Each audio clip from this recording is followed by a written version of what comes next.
નમસ્કાર વિદ્યાર્થી મિત્રો, વર્લ્ડ ઇનબોક્સના ડિજિટલ પ્લેટફોર્મ પર હું કૃતાર્થ વાઘેલા આપ સૌને આવકારું છું. હું દોસ્તો એવું ધારી લઉં કે તમારી તૈયારી પ્રોપર જઈ રહી હશે. ખાસ કરંટ અફેર્સ, યોજનાઓ આ બધું તમને જે દરરોજ મળી રહ્યું છે તમને પસંદ પણ આવતું હશે. જો આપણે ડેઇલી મેટર તો ભણીએ છીએ, કન્ટેન્ટ તો ભણીએ છીએ, સાથે એ પણ શીખીએ છીએ કે ભાઈ કેવા મુદ્દાઓ ઇમ્પોર્ટન્ટ છે.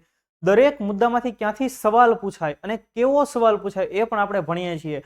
તો સાથે તમારે એ પણ એનાલિસિસ કરતા શીખી જવાનું છે, જેથી કરીને તમે જ્યારે કોઈ મુદ્દો જોવો ત્યારે એ મુદ્દાને કેમ વાંચો એ પણ આપણને ખ્યાલ પડે.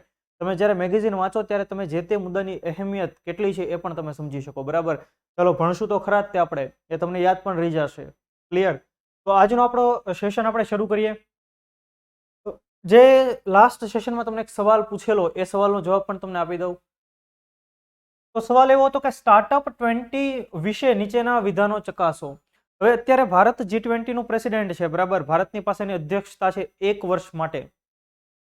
તો G20 ના ભાગરૂપે ઘણી બધી બેઠકો યોજાતી હોય છે. અર્બન 20 ને પછી બિઝનેસ 20 ને એજ્યુકેશન માટેની મીટિંગ ને કલ્ચર માટેની મીટિંગ ને એવી જ એક મીટિંગ ખાસ યોજાય સ્ટાર્ટઅપ 20. બરાબર, એનું જ એક ભાગ આપણે કહીએ, G20 નો જ એક ભાગ. તો સ્ટાર્ટઅપ 20 વિશે નીચેના વિધાનો ચકાસો. સ્ટાર્ટઅપ 20 ની સ્થાપના 2015માં થઈ હતી. યાદ રાખો, સ્ટાર્ટઅપ 20 ની સ્થાપના 2015માં નહીં, પણ ભારતની લીડરશિપમાં થઈ. ભારત G20 નું અધ્યક્ષ બન્યું એ અંતર્ગત થઈ, ત્યાર પછી થઈ. એટલે આ વિધાન ખોટું થશે. ત્યાર પછી વિધાન 2, સ્ટાર્ટઅપ 20 શિખર સંમેલન જુલાઈ 2023માં ગુરુગ્રામમાં યોજાશે. તો સ્ટાર્ટઅપ સંબંધિત નાની મોટી મીટિંગ તો યોજાતી રહેતી હોય છે અત્યારે, પણ આ સ્ટાર્ટઅપનું શિખર સંમેલન છે અને 100% એ જુલાઈ 2023માં ક્યાં યોજાવાનું છે? હરિયાણાના ગુરુગ્રામની અંદર યોજવાનું. યાદ રાખો, ગુરુગ્રામ તમે દિલ્હી તરફ જતા હો ત્યારે પહેલા આવતો એક વિસ્તાર છે, ખાસ ઇન્ડસ્ટ્રીયલ એરિયા છે. મોટી મોટી ઇન્ડસ્ટ્રી કંપનીઓ ત્યાં આવેલી છે ગુરુગ્રામની અંદર, અને આ સંમેલન સ્ટાર્ટઅપ પણ ત્યાં જ યોજાવાનું છે. બરાબર, એટલા માટે વિધાન 2 સાચું થશે. આ ઉપરથી આપણે તપાસીએ તો આપણો સાચો જવાબ થશે ઓપ્શન બી, માત્ર 2. પહેલું વિધાન ખોટું છે. હું એવી આશા રાખું કે તમને આખો સવાલ સમજાઈ ગયો છે. ઓલરેડી આપણે ભણી ગયેલા છીએ. ઓકે, હવે આપણે જોઈએ કેન્દ્રીય ગૃહમંત્રી અમિત શાહની ગુજરાત યાત્રા. જો કેન્દ્રીય ગૃહ મંત્રાલય અમિત શાહ પાસે છે, બીજું કયું મંત્રાલય? તો કે સહકારિતા મંત્રાલય પણ અમિત શાહ પાસે છે. એટલે કે કેન્દ્રીય ગૃહમંત્રી અને કેન્દ્રીય સહકારિતા મંત્રી અમિત શાહજીની ગુજરાત મુલાકાત. હવે આ દરમિયાન એમણે ગાંધીનગરની મુલાકાત લીધી, જુનાગઢ ગયા, સોમનાથ દાદાના દર્શને ગયા, ઘણા બધા કાર્યક્રમમાં એને હાજરી આપી. એ દરેક મુદ્દાઓ આપણે ભણી લઈએ. અહીંયાથી સવાલ તમારો બનશે, યાદ રાખજો તમે. બરાબર, કેવો સવાલ બને એ પણ હમણાં હું તમને કહું છું. તમે નોટ ડાઉન કરો તો કરી શકો છો. બરાબર, બાકી જે શાખા ઉપર અભ્યાસ કરે છે એમને તો ટેસ્ટ હોય જ છે. જોઈએ આપણે કે જુનાગઢમાં કૃષિ શિબિરમાં એપીએમસી કિસાન ભવનનું ઉદ્ઘાટન કર્યું. એટલે માર્કેટિંગ યાર્ડની અંદર, ખાસ જુનાગઢની અંદર કિસાન ભવનનું એમણે ઉદ્ઘાટન કર્યું હતું. તો પેલું આ કામ આપણે યાદ રાખીએ. ત્યાર પછી પ્રાકૃતિક કૃષિ શિબિર, એ અંગે એમણે ખાસ કીધું કે ભાઈ આપણે દેશની અંદર પ્રાકૃતિક ખેતીને વધારે મહત્વ આપવું પડશે. બરાબર, નેચરલ એગ્રીકલ્ચર જેને સામાન્ય રીતે કહીએ કે ભાઈ આપણે યુરિયા વગેરે જેવા રસાયણોનો ઉપયોગ ઓછો કરવાનો છે. કેમ? તો કે ભાઈ આ અત્યારે ભારત સરકારને સૌથી મોટા જે ખર્ચ થાય એ પૈકીનો એક ખર્ચ એટલે ખાતર પર આપવી પડતી સબસિડી, અને આ ખાતર આપણે રશિયાથી મંગાવવા પડે છે ખાસ કરીને. એટલે અત્યારે આપણે હવે ઓર્ગેનિક ખેતી તરફ આગળ વધી રહ્યા છીએ. તો એ અંગે ચર્ચા કરી હતી. સક્કરબાગ પાસે, સક્કરબાગ પ્રાણી સંગ્રહાલય જે જુનાગઢમાં આવેલું છે, જુનાગઢના લોકોને તો ખ્યાલ જ હશે. બરાબર, તો સક્કરબાગ પાસે સૌરાષ્ટ્ર સિલિકેટ નામે જાણીતી જગ્યામાં 3764 ચોરસ મીટરમાં પ્રાકૃતિક કૃષિ બજારનું નિર્માણ કરવામાં આવશે. પ્રાકૃતિક કૃષિ બજાર કે જે પણ આવી રીતે નેચરલ પ્રોડક્ટ છે, બધી નેચરલ એગ્રીકલ્ચર દ્વારા ઉત્પન્ન થયેલી પ્રોડક્ટ છે, એમના સેલિંગ માટે થઈને, એ વસ્તુઓના વેચાણ માટે થઈને આખું એક બજાર બનાવવામાં આવશે જુનાગઢની અંદર. તો આ વાતનો પણ એમણે ઉલ્લેખ કર્યો હતો. એમણે એના ભાષણની અંદર કીધું કે જે લોકો ખેડૂતો, જે પશુપાલકો ગાય રાખે છે, આપણે એને 900 રૂપિયા જેટલી સહાય આપીએ છીએ. આ બધી બાબતો અને ચર્ચાઓનો ઉલ્લેખ જુનાગઢની એમની મુલાકાત દરમિયાન કર્યો. ત્યાર પછી એમણે જુનાગઢમાં તે જુનાગઢ જિલ્લા બેંક હેડક્વાર્ટરનો શિલાન્યાસ કર્યો હતો. શિલાન્યાસને ઇંગ્લિશમાં કહેવાય ફાઉન્ડેશન સ્ટોન. એટલે કે હજી એક પ્રકારે ભૂમિપૂજન કર્યું છે. હવે તો અહીંયા બિલ્ડિંગ બનશે.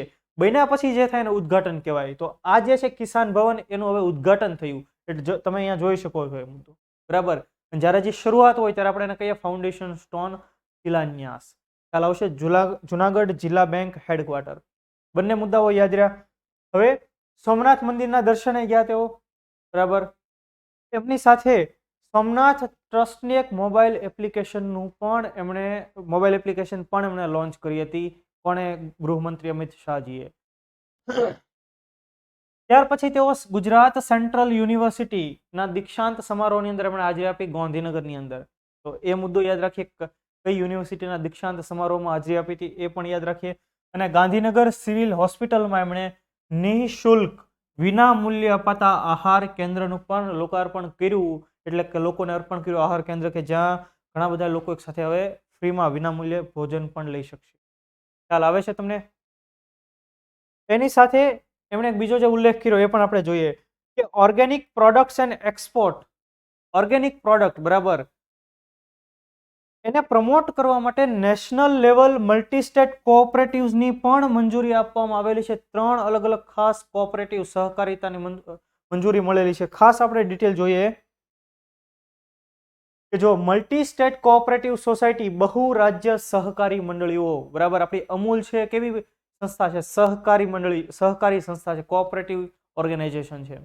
તો મલ્ટી સ્ટેટ સહકારી મંડળીઓ અંગે પણ આખો એક એક્ટ પસાર થયેલો છે. જોઈએ આપણે ડિટેલમાં. તમે આખો મુદ્દો જોજો, અહીંયાથી તમારો સવાલ નીકળશે. ત્યાર પછી આપણે જોઈએ, જો પહેલા તો multi state cooperative export society, multi state cooperative export society, કે વિશ્વના કોઈ પણ બજારમાં પોતાની પ્રોડક્ટ વેચી શકાય એ માટેનું આયોજન છે. એમણે શું કીધું કે ભારતના કોઈ પણ ગામડાનો નાનામાં નાનો ખેડૂત પણ પોતાની પ્રોડક્ટ કોઈ પણ દેશની અંદર વેચી શકે એવું આપણે કંઈક વ્યવસ્થા ઊભી કરવી છે. હવે તમે જુઓ અહીંયા કે જાન્યુઆરી 2023ની વાત છે, થોડા મહિના પહેલા જ કેન્દ્રીય કેબિનેટ, બરાબર, કેબિનેટને સામાન્ય રીતે લીડ કોણ કરે? દેશના વડાપ્રધાન લીડ કરતા હોય છે. કેન્દ્રીય કેબિનેટે multi state cooperative societies act MSCS act 2002 હેઠળ 3 નવી મલ્ટી સ્ટેટ સહકારી મંડળીઓની રચનાને મંજૂરી આપી. ક્યારે? 2023માં. કઈ કઈ 3 સોસાયટીઓ મલ્ટી સ્ટેટ કોઓપરેટિવ સોસાયટી? તો જો national multi state cooperative export society, એટલે કે એક્સપોર્ટ સોસાયટી. ત્યાર પછી national multi state cooperative biological society, અને ત્યાર પછી national multi state cooperative seed society. તો એક્સપોર્ટ, બાયોલોજીકલ અને સીડ, આ 3 શબ્દો યાદ રાખો. એ સંબંધિત સોસાયટી, કોઓપરેટિવ સોસાયટીને મંજૂરી આપવામાં આવી હતી. ત્યાર પછી આપણે જોઈએ આ મંડળીઓ ગુણવત્તાયુક્ત બીજના ઉત્પાદન, પ્રાપ્તિ, પ્રક્રિયા, બ્રાન્ડિંગ, લેબલિંગ, પેકેજિંગ, માર્કેટિંગ અને વિતરણ માટે રાષ્ટ્રીય નોડલ પોઈન્ટ તરીકે કામ કરશે. તો ઇન શોર્ટ કોઓપરેટિવને વધુ ડેવલપ કરવા માટે થઈને સરકાર દ્વારા કામગીરી કરવામાં આવેલી છે. ટોટલ 3 જેટલી અલગ અલગ સોસાયટીને મંજૂરી આપવામાં આવેલી છે કોઓપરેટિવ ફિલ્ડમાં. આ કેમ આ બધી ચર્ચા થાય? તો કે અમિત શાહ માત્ર ગૃહમંત્રી નથી, સહકારિતા મંત્રી પણ છે, બરાબર. તો multi state cooperative societies act, હવે સહકારિતા કોઓપરેટિવ કઈ યાદીનો વિષય છે? રાજ્ય યાદીનો વિષય છે, બરાબર. દૂધ, ખાંડ, બેન્કિંગ વગેરે ફિલ્ડની અંદર કોઓપરેટિવની અંદર કામ થાય. મેં તમને હમણાં અમૂલનું ઉદાહરણ આપ્યું. Anand milk union limited cooperative organisation છે. તો એવા કોઓપરેટિવ ઓર્ગેનાઇઝેશન કે જે 2 રાજ્યોની અંદર કામ કરે છે, એમના માટે ખાસ આ બધી બાબતો ખૂબ મદદરૂપ થશે, બરાબર. અને ખેડૂતો પોતાની પ્રોડક્ટ એક એવા પ્લેટફોર્મ થકી ઘણી બધી જગ્યાએ વેચી શકશે અને ખેડૂતોને સારો દામ મળશે. સૌથી વધુ કોઓપરેટિવ સોસાયટી કયા રાજ્યની અંદર છે એ પણ આપણને ખ્યાલ હોવો જોઈએ. જો આ મુદ્દો તમે મેઇન્સમાં પણ ઉમેરી શકો તો સૌથી વધુ કોઓપરેટિવ સોસાયટી છે મહારાષ્ટ્રની અંદર. તો જો મહારાષ્ટ્ર, પછી ઉત્તર પ્રદેશ અને નવી દિલ્હી. તો અહીંયા મહારાષ્ટ્ર, અહીંયા ઉત્તર પ્રદેશ ને અહીંયા છે અંધિયોર, બહેરી દિલ્હી. તો આ 3, બરાબર, કે જ્યાં કોઓપરેટિવ સોસાયટી વધુ આવેલી છે. યાદ રહેશે આખો મુદ્દો તમને? જો અહીંયાથી સવાલ પૂછાય એટલે આપણે થોડોક લાંબો ચલાવ્યો એ મુદ્દો, બરાબર. અહીંયાથી સીધા સવાલો તમને નીકળી શકે. ત્યાર પછી જોઈએ આપણે કે ભાઈ કરંટ અફેર્સનો એક સેમિનાર ભાવનગર ખાતે થવા જઈ રહ્યો છે. દર્શન રાવલ સર, જે કરંટ અફેર્સના નિષ્ણાંત છે, એમના દ્વારા 1 એપ્રિલ 2023ના રોજ ભાવનગરની અંદર આવેલા સદાનગર ખાતે આવેલા મેઘાણી ઓડિટોરિયમની અંદર કરંટ અફેર્સનો સેમિનાર યોજાવાનો છે 1 એપ્રિલના રોજ. સમય બપોરના 2 વાગ્યાથી સાંજના 6 વાગ્યા સુધી. છેલ્લા 4 માસનું કરંટ અફેર્સ તમને કરાવવામાં આવશે. ઉપરાંત તમને ફ્રી મટીરિયલ પણ આપવામાં આવશે અને વર્લ્ડ ઇન બોક્સના જૂના વિદ્યાર્થીઓ માટે આ ફ્રી ઓફ કોસ્ટ રહેશે. ખ્યાલ આવે છે દરેકને? તો જો આ સેમિનાર તમારે રજીસ્ટ્રેશન કરાવવું હોય, ઘણા બધા રજીસ્ટ્રેશન થઈ ચૂકેલા છે. જો તમારે રજીસ્ટ્રેશન કરાવવું હોય તો 75 75 06 0404 પર તમે કોલ કરીને માહિતી મેળવી શકો છો અને રજીસ્ટ્રેશન કરાવી શકો છો. ત્યાર પછી આપણે જોઈએ સાગર પરિક્રમાનો ચોથો તબક્કો કર્ણાટકમાં શરૂ. સાગર પરિક્રમા, તો આપણને પહેલા એ ખબર હોવી જોઈએ કે ભાઈ સાગર પરિક્રમા અંતર્ગત કવિ શું કહેવા માંગે છે. સાગર પરિક્રમા કોને કહેવાય? તો તમે જો આ છે સાગર, સાગર કિનારે, બરાબર, આ સાગર અને દરિયા કિનારે કયો ઉદ્યોગ સામાન્ય રીતે હોય? તો કે મત્સ્ય ઉદ્યોગ આપણને જોવા મળે છે. તો ખાસ મત્સ્ય ઉદ્યોગને ડેવલપ કરવા માટે થઈને એક પરિક્રમા શરૂ કરવામાં આવી છે જેનું નામ છે સાગર પરિક્રમા. બીજું, દરિયામાંથી જે આપણને આવક થાય, મત્સ્ય ઉદ્યોગ થકી આવક થાય, ત્યાર પછી બીજી દરિયાઈ વિસ્તાર થકી ટ્રાન્સપોર્ટેશન થાય, એમાંથી પણ આવક થાય. પછી ઘણા બધા એવા આપણને ખનિજો દરિયામાંથી મળી રહી છે. તો દરિયામાંથી જે આવક થાય, દરિયાની જે ઇકોનોમી હોય, આપણે કેવી ઇકોનોમી કહીએ? આપણે એને બ્લુ ઇકોનોમી કહીએ. તો ભારત ભાઈ 7575 કિલોમીટરથી પણ વધુ દરિયા કિનારો ભારતને મળેલો છે. અને આટલો મોટો, એમાં સૌથી વધુ દરિયા કિનારો આપણા ગુજરાતને મળેલો છે, 1600 કિલોમીટરનો દરિયા કિનારો. તો આ બ્લુ ઇકોનોમીને ડેવલપ કરવા માટે થઈને કેન્દ્ર સરકાર દ્વારા એક પરિક્રમા શરૂ કરવામાં આવી છે જેનું નામ છે સાગર પરિક્રમા, જેના ભાગરૂપે અલગ અલગ જિલ્લાની અંદર કાર્યક્રમો યોજાતા હોય છે. તો એનો ચોથો તબક્કો તાજેતરમાં કર્ણાટકમાં શરૂ થયો. તો આપણે પહેલા 3 તબક્કા ક્યાં હતા એ પણ ડિટેલ સમજી લઈએ, બરાબર. તો જો બ્લુ ઇકોનોમી આઝાદી કા અમૃત મહોત્સવના ભાગરૂપે, જેની થીમ છે ક્રાંતિ સે શાંતિ, અને થીમ શું છે? ક્રાંતિ સે શાંતિ. ભારત વિશ્વનો ત્રીજો સૌથી મોટો મત્સ્ય ઉત્પાદક દેશ છે. ભારત વિશ્વનો ત્રીજો સૌથી મોટો મત્સ્ય ઉત્પાદક દેશ. વિચારો તમે, એ નાની વસ્તુ ગણી શકાય નહીં. જીડીપીમાં ખૂબ મોટો ફાળો છે મત્સ્ય ઉદ્યોગનો. બીજો સૌથી મોટો એક્વાકલ્ચર ફિશ ઉત્પાદક દેશ છે. તો આ આપણી બ્લુ ઇકોનોમી છે, એને આપણે વધુ ડેવલપ કરવાની છે, અને એ માટે સાગર પરિક્રમા. ખ્યાલ આવે છે? એનો ચોથો તબક્કો ક્યાંથી શરૂ થયો? કર્ણાટકમાંથી થયો. તો એ પહેલાના તબક્કા ક્યાંક તો યોજાણા હશે ને? તો કે હા. તો એ પહેલાના તબક્કા અહીંયા ક્યાંક યોજાણેલા છે, ગુજરાત અને મહારાષ્ટ્રમાં. અને આ સાગર પરિક્રમાનો પહેલો તબક્કો આપણા ગુજરાતના માંડવીથી શરૂ થયો. શામજી કૃષ્ણ વર્મા મેમોરિયલ જ્યાં આવેલું છે માંડવી, ત્યાંથી એની શરૂઆત થઈ છે. ખાસ યાદ રાખજો, ભણાવું છું તમને. જો પહેલા આપણે ચોથા તબક્કા વિશે જોઈ લઈએ. ચાલો, એ પહેલા તબક્કો જોઈએ. પ્રથમ તબક્કો માર્ચ 2022માં ક્યાંથી? માંડવી, શામજી કૃષ્ણ વર્મા મેમોરિયલ થી ઓખા, દ્વારકા અને પોરબંદર સુધી. તો શામજી કૃષ્ણ વર્માના હોમટાઉન થી શરૂ થયું અને ગાંધીના હોમટાઉન સુધી, બરાબર. ખાસ તો આપણે જોઈ લઈએ ક્યાં સુધી? અહીંયા સુધી. આ પહેલો તબક્કો યાદ રહી ગયો દરેકને? તો કે હા. ત્યાર પછી બીજો તબક્કો સપ્ટેમ્બર 2022માં માંગરોળ થી વેરાવળ, દ્વારકાથી માધવડ અને આગળ દીવ ઘોઘલા બીચ, તમને ખ્યાલ છે ત્યાં આવેલો. અને ત્યારબાદ વણાકવરા, પીપાવાવ જેટી, સિયાલબેટની, અને ત્યાર પછી જાબરાબાદ થી થઈને હજીરા સુધી. ત્યાર પછી ઇન શોર્ટ બીજો તબક્કો ક્યાં સુધી? અહીંયા હજીરા સુધી, અહીંયા સુધી. ક્લિયર થાય છે? આ બીજો તબક્કો. અને હજીરાથી દમણ, ઉમરગન અને વલસાડ સુધી. તો છેક અહીંયા સુધી આવી ગયો આ તબક્કા નંબર 2. ક્લિયર? અહીંયાથી અહીંયા સુધી, સોરી, અહીંયાથી અહીંયા સુધી પહેલો તબક્કો. ફર્સ્ટ. આ સેકન્ડ. યાદ રહેશે? તો કે આ. હવે થર્ડમાં જોઈએ આપણે. ત્રીજો તબક્કો ફેબ્રુઆરી 2023માં, થોડા સમય પહેલા, તે ગુજરાત અને મહારાષ્ટ્રના તટીય વિસ્તારો, ખાસ મુંબઈ આજુબાજુના વિસ્તારો, એટલે અહીંયા ખાસ આપણને જોવા મળ્યો હતો. અહીંયા 3 તબક્કા. અને હવે જે છે એ છે ચોથો તબક્કો કર્ણાટકના તટીય જિલ્લાઓની અંદર. તો કયા કયા જિલ્લા? તો તમે જુઓ, અહીંયા તમને દેખાય ઉત્તર કન્નડ, ઉડુપી અને દક્ષિણ કન્નડ. તો આ તટીય જિલ્લાની અંદર આ તબક્કો યોજાયો હતો. યાદ રહે છે દરેકને? તો મેપ મેં મૂકી દીધા છે, એટલે તમારા મગજની અંદર દરેક મેપ આવી જાય એટલે તમારો મુદ્દો ક્લિયર અહીંયા જ તમને યાદ રહી જશે, બરાબર. વધારે કસરત જ નહીં કરવી પડે કાંઈ. ઓકે. તો જો ઉત્તર કન્નડ, ઉડુપી અને દક્ષિણ કન્નડ જિલ્લાઓની અંદર યોજાણો.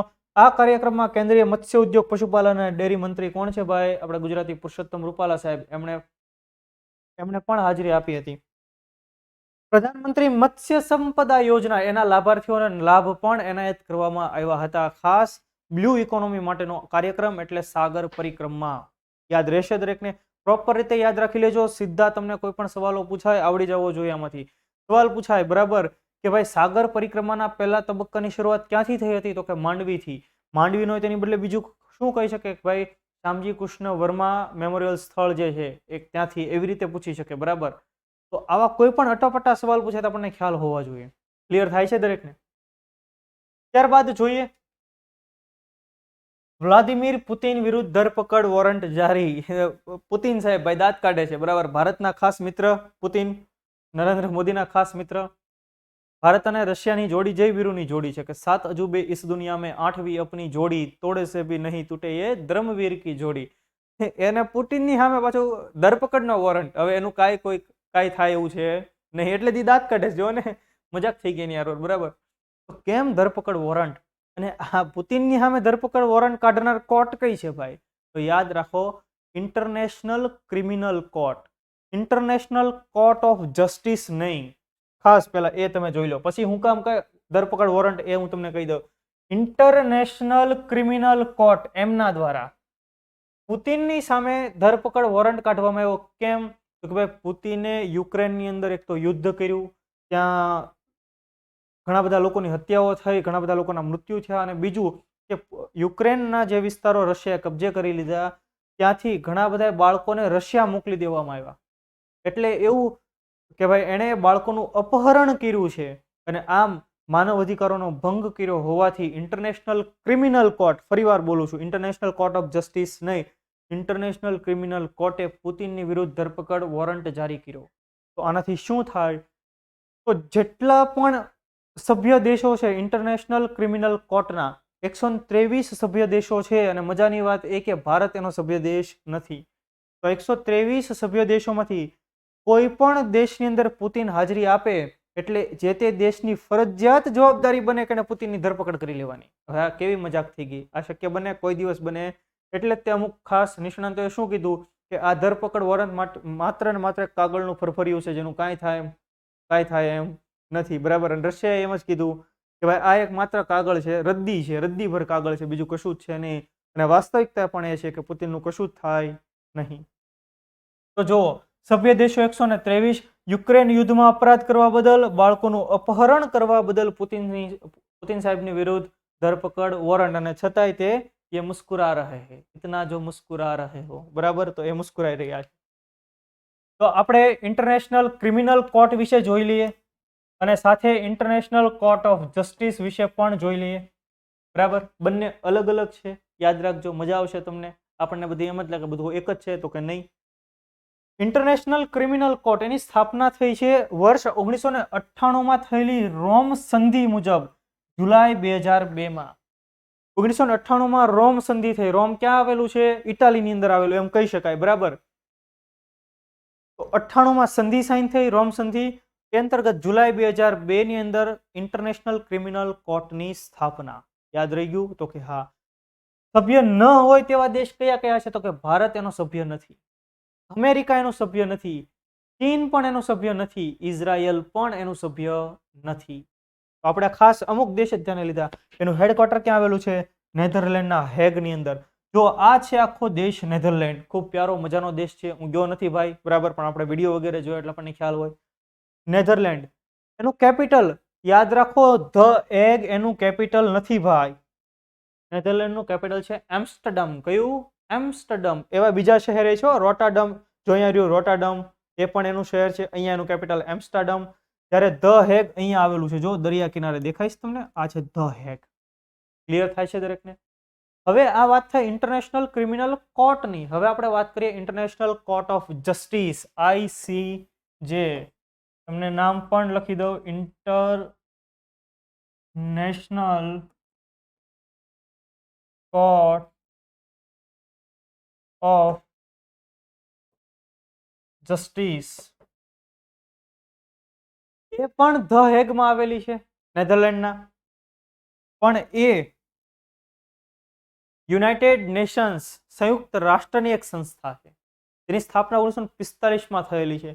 જો યુનાઇટેડ નેશન્સના ચાર્ટર દ્વારા 1945માં એની સ્થાપના, અને સંયુક્ત રાષ્ટ્રના કોઈ પણ અંતર્ગત કોઈ વિવાદો હોય તો એનું સમાધાન ક્યાં થતું હોય છે? ઇન્ટરનેશનલ કોર્ટ ઓફ જસ્ટિસમાં થતું હોય છે. ક્લિયર થાય છે ભાઈ? વડુ મથક પીસ પેલેસ, હેગ, નેધરલેન્ડ. એના સભ્ય દેશો કેટલા છે? 193 જેટલા એના સભ્ય દેશો છે. એટલે બંને વચ્ચેનો ભેદ ખ્યાલ આવ્યો ભાઈ. ઇન્ટરનેશનલ કોર્ટ ઓફ જસ્ટિસ અને ઇન્ટરનેશનલ ક્રિમિનલ કોર્ટ બંને અલગ અલગ છે, ભલે હેગમાં જ આવેલી છે છતાંય તે. હું એવી આશા રાખું કે તમને આખો મુદ્દો સમજાઈ ગયો હશે.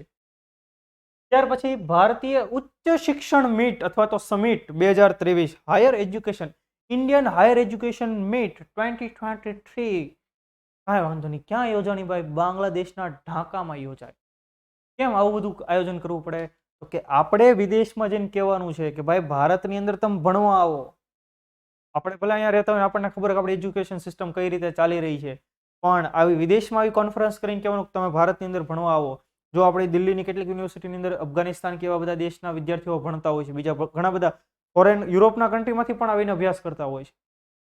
ખ્યાલ આવે છે? તો એમ તાજેતરમાં વિદેશી વિદ્યાર્થીઓને ભારતમાં આકર્ષવા માટે ભારતની અંદર પોતે ભારતની યુનિવર્સિટીમાં એડમિશન લે, પોતે અહીંયા આવે, એટલા માટે થઈને આ પ્રકારની સમિટનું આયોજન થતું હોય છે. તો સવાલ પહેલો આવો બને કે ભારતીય ઉચ્ચ શિક્ષણ મીટ અથવા તો ઉચ્ચ શિક્ષણ સમિટ 2023નું આયોજન ક્યાં થયું? બાંગ્લાદેશના ઢાકાની અંદર. બરાબર. તો બાંગ્લાદેશ તો જે તે સમયે ભારતનો જ ભાગ હતો. બરાબર, ખ્યાલ જ છે આપણને દરેક લોકોને. તો વર્ષ 1905ની અંદર લોર્ડ કર્ઝને બંગાળના ભાગલા પડ્યા, બંગભંગનું આંદોલન થયું હતું. બરાબર, 16 ઓક્ટોબર 1905ના રોજ એ લાગુ પડ્યા. આપણે બધું તમારે ભણવું હોય, તમારે આખું મોડર્ન ઇન્ડિયન હિસ્ટ્રી ભણવું હોય તો મેં માય ક્લાસમાં ભણાવેલું છે, world in works my class. એકવાર જે એ કન્ટેન્ટ ભણી લેશે એ ન્યાલ થઈ જશે. બરાબર, તમે 500 રૂપિયા નાખશો કદાચ એક વિષય પાછળ, તો ક્યારેય તમને એવું નહીં લાગે કે તમારા પૈસા ગયા, એની ગેરંટી 100%. બરાબર. તો 18 માર્ચના રોજ ઇન્ડિયન હાયર એજ્યુકેશન મીટ 2023 યોજાય બાંગ્લાદેશના ઢાકામાં, જેનું ઉદ્ઘાટન કર્યું હતું ભારતીય હાઈ કમિશનર પ્રણય વર્મા. ભારતના જે હાઈ કમિશનર જે ત્યાં હોય એ પ્રણય વર્મા અને બાંગ્લાદેશના education minister doctor Deepu Mouni. તો આ બંને દ્વારા એનું ઉદ્ઘાટન કરવામાં આવ્યું.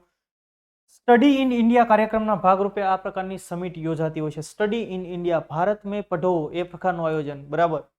તો જો સ્ટડી ઇન ઇન્ડિયા 2018ની અંદર શિક્ષણ મંત્રાલય એક પ્રોગ્રામ શરૂ કર્યો છે વિદેશી વિદ્યાર્થીઓને આકર્ષવા માટે, અહીંયા ભણવા આવવા માટે.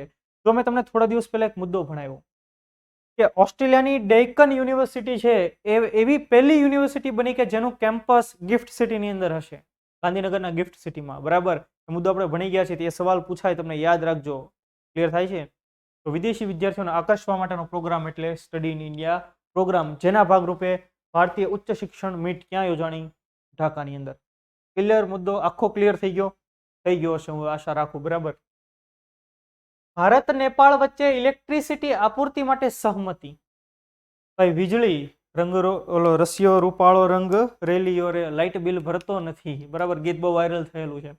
તો ઇલેક્ટ્રિસિટી માટે થઈને ભારત અને નેપાળ વચ્ચે એક સમજૂતી થઈ છે. તો જોઈએ આપણે 17 March Bharat Nepal power exchange કમિટીની 14મી બેઠક યોજાણી. આપણે કાંઈ વાંધો નથી. પાવર એક્સચેન્જ કમિટી, કેટલોક પાવર કોણ એક્સચેન્જ કરે જોઈએ આપણે. સ્થળ નવી દિલ્હી ખાતે. હવે આ મિટિંગની અંદર એવો નિર્ણય લેવામાં આવ્યો કે જે બિહારનો વિસ્તાર છે, બરાબર, તો બિહારની અંદર જે પાવર સપ્લાય માટેની લાઈન હોય, જેને આપણે સામાન્ય રીતે કહીએ બિહાર ગ્રીડ, કે જ્યાંથી પાવરને આપણે ટ્રાન્સમિટ કરી શકીએ, એનો આપણે હેરાફેરી કરી શકીએ. બરાબર. હેરાફેરી એટલે કયું હેરાફેરી? પરેશ રાવલ વાળું હેરાફેરી નહીં, પાવરની હેરાફેરી કરવાની. તો બિહાર ગ્રીડ થકી નેપાળ અને ભારત વચ્ચે ઇલેક્ટ્રિસિટી માટે આ સહમતિ થઈ છે, ઇલેક્ટ્રિસિટીના લેવા માટે થઈને. તો નેપાળથી ભારતના રાજ્યોની અંદર ઇલેક્ટ્રિસિટી લાવવામાં આવશે. નેપાળથી બિહાર મારફતે વાયા બિહાર થઈને ઇલેક્ટ્રિસિટી ભારતના કેટલાક રાજ્યોમાં. ક્લિયર? કરાર મુજબ નાણાકીય વર્ષ 2023 માટે યુનિટ દીઠ 11.54 રૂપિયાનો કરાર કરવામાં આવ્યો. એક યુનિટે 11.54 એટલે એપ્રોક્સિમેટ 11.5 રૂપિયા. એનો મતલબ આ ઇલેક્ટ્રિસિટીનો ઉપયોગ સામાન્ય રીતે કોમર્શિયલ યુઝ માટે હોઈ શકે, વધારે યુનિટ માટે, કેમ કે આ ઓલરેડી ભાવ વધારે છે. બરાબર, થોડુંક મોંઘું કહેવાય ભાઈ. ચાલો, તો આખો મુદ્દો તમને સમજાણો? તો કે હા. તો આ હતો આજનો આપણો ખાસ કરંટ અફેર્સનો લેક્ચર. જો ગઈકાલે આપણે માર્ચ મહિનાના એમસીક્યુ ભણ્યા હતા, હું એવી આશા રાખું કે તમને આખો મુદ્દો ગમ્યો હશે કે ભાઈ આપણે માર્ચ મહિનાના કેટલા બધા એમસીક્યુ ભણી ગયા. એટલે તમને મેટર અત્યાર સુધી મળતી હવે એમસીક્યુ પણ મળે. તો એમસીક્યુ તમને ગમ્યા હોય, આ લેક્ચર તમે ગમ્યો હોય તો મને ખાસ લાઈક કરો. અન્ય લોકો સુધી પણ આ કન્ટેન્ટ પહોંચાડો, જેથી કરીને મહત્તમ લોકો એનો લાભ લઈ શકે. તો ફરી પાછા આપણે નેક્સ્ટ લેક્ચરમાં કોઈ નવા મુદ્દા સાથે ફરી ભેગા થશું. ત્યાં સુધી જય હિન્દ, જય ભારત.